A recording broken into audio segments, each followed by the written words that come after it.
Senin mamileğin көп adam imandan çıkıp ketişi mümkün. Ошон үчүн такси компанияларды алдаган болбойт. Sen ошол шартка көнсөң иште, болбосо башка жумушта. Taksi компанияларда иштешет.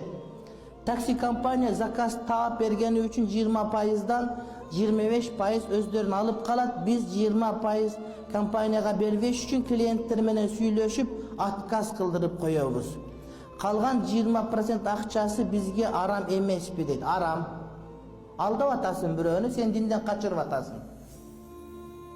Бирөө дагы бир Германияга имам болуп барыптыр, мусулмандарда. Анан мечиттен чыгып маршрутка чөт экен да. Анан адам көп экен да автобуста, ким акча берген, акча бербегени билинбейт экен да. Анан имамды акчасы чөнтөгөндө жок экен, жаңы көчүп келген балдары бар. Акыркы акчасы бар экен да, анан биринчи күнү анан берсем бербесем деп ойлоду дейт.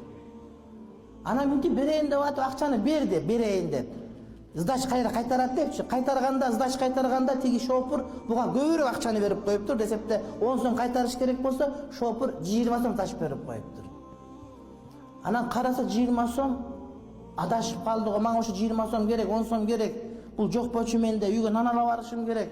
Эмне кылсам деп ойлонуп, акыры анан кой Кудайдан калбайын деп, акыркы остановкага жеткенде, мечитке жеткенде, жанагы сдачын мага ашырып берип коюпсуз. Мага 10 сом беришиңиз керек эле, 20 сом тач берип коюпсуз. Мына 10 сомуңузду деп бергенде шофер айтыптыр: "Мен сенин келгениңди көргөм. Bir айдан бир мечитке имам экениңди билдим. Ушулардын дини канчалык чын экенин билейин деп, бүгүн атайын сага мен 10 сомдун ордуна 20 сом акча бердим элем. Эгерде сен ошо 20 сомдун 10 сом мага кайтып бергениңде, мен эч качан сенин диниңе келбейт элем. Мен диниңин чын экенине ишендим" деп түшүп барып мусулман болду дейт да. Senin mamileğin көп adam imandan çıkıp ketişi mümkün. Ошон үчүн taksi компанияларды алдаган болбойт. Sen ошол шартка көнсөң иште, болбосо башка жумушта.